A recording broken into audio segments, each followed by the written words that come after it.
Denver, Colorado, 1936.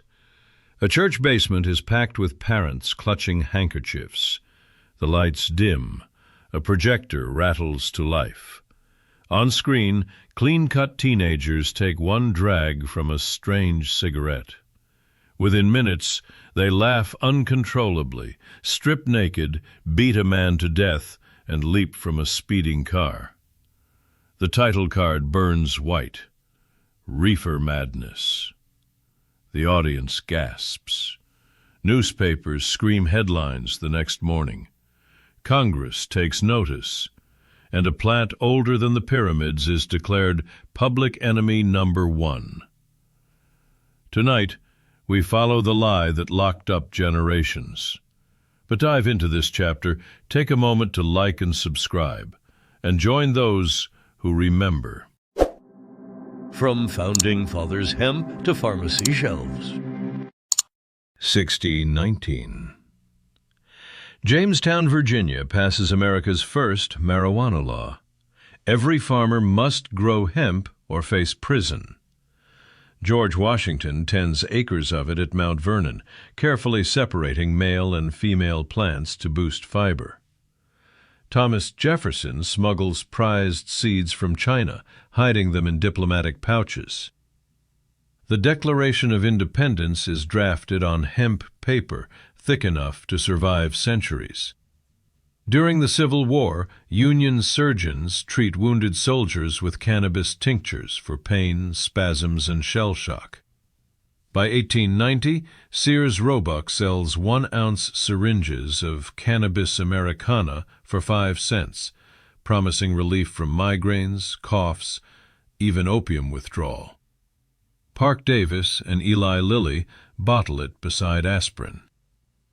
The Journal of the American Medical Association praises its safety. No recorded deaths, no addiction crisis. Doctors call it God's most perfect anodyne. Children sip cannabis tea for whooping cough. Mothers dose teething babies. It is as common as whiskey and twice as respected. Nobody calls it marijuana. That word doesn't exist in law yet.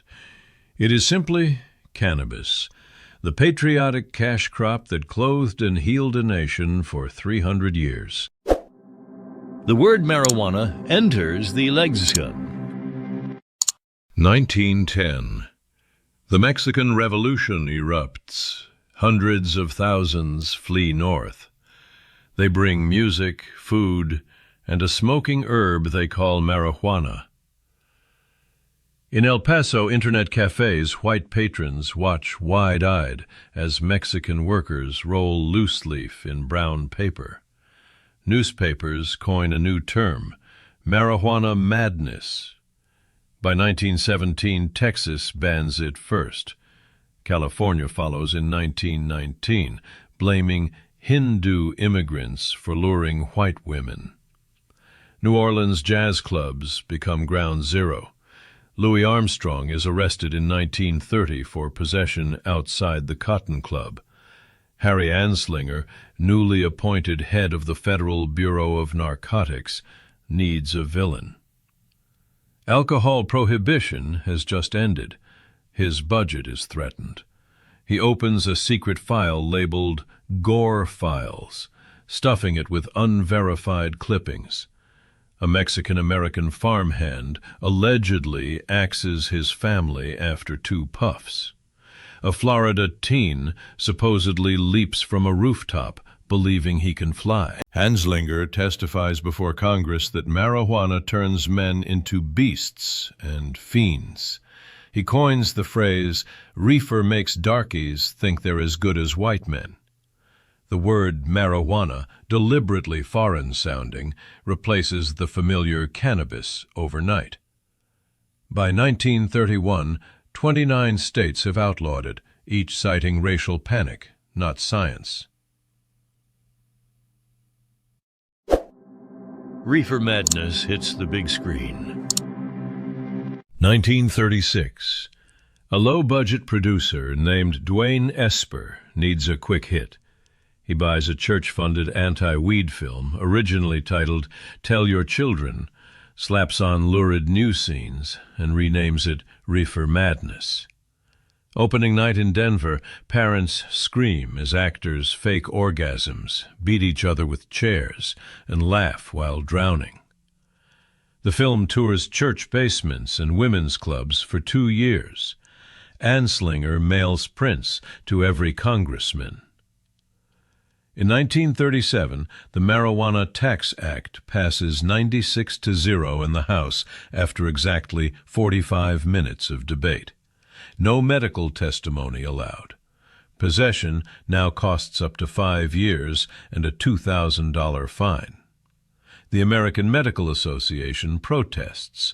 Cannabis is harmless. Lawmakers ignore them. By 1951, the Boggs Act multiplies penalties, 2 to 10 years for first offense. By 1956, sale means 20 years mandatory minimum. Black and Mexican communities bear the brunt. In Los Angeles alone, marijuana arrests skyrocket 900% in 5 years.